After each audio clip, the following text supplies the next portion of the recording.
Kamusta mga idol? PBA update muna tayo. Matapos nga ang pagkakasibak kay John Cardle bilang head coach ng Terra Firma Jeep, madami pa din ang nagtatanong kung ano ang naging dahilan ng koponan para alisin si Cardle.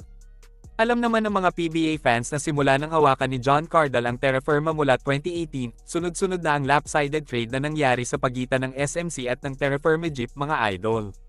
Nagsimula nga iyon ng pinakawalan ng Jeep si CJ Perez na kanilang top pick noong 2018 at na-trade sa San Miguel Beermen noong 2021 kapalit ng kanilang mga bench player. Dito na nagsimula ang kalbaryo ni John Cardle sa Terra Firma mga idol.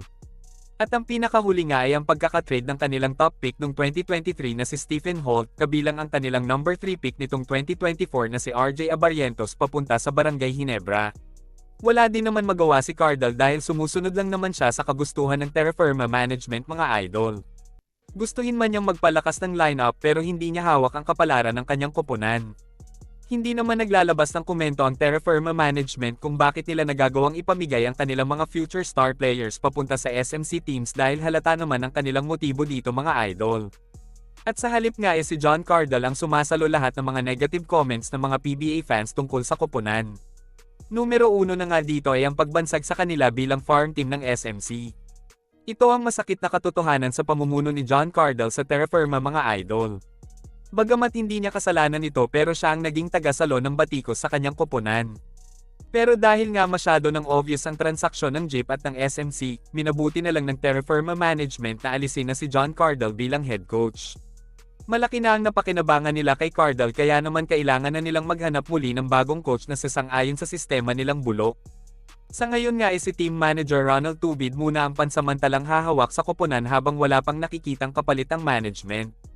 Samantala, napapabalita na susunod na masisibak sina Chito Victalero at George Gallant bilang head coach ng Magnolia at SMB. Madami ang nagsasabi na kaunting panahon na lang ang itatagal ni Coach Chito sa Magnolia.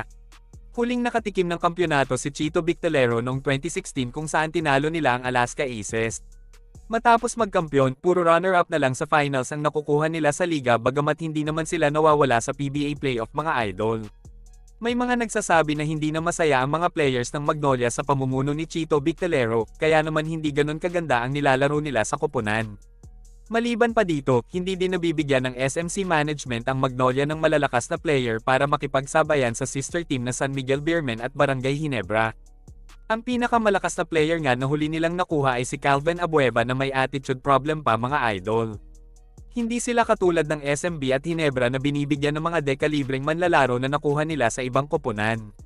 Si SMC Sports Director Al Francis Chua din kasi ang tagadikta kung anong koponan ang may kakulangan sa superstar.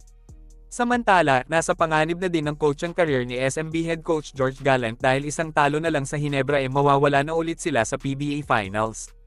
Bagamat madami na siyang pyesa para makahakot ng madaming kampyonato sa liga, hindi pa din magawa ni Coach George Gallant na mahawakan ng maayos ang SMB. Isang kampyonato pa lang ang nasusungkit ni Gallant mula nang hawakan niya ang SMB noong 2022 mga idol. Hindi siya katulad ni Leo Austria na humahakot ng 2 kampyonato kada season bagamat hindi niya nagawang mabigyan ng ikalawang Grand Slam ang San Miguel. Hanggang dito na lang muna mga idol. Maraming salamat sa panonood.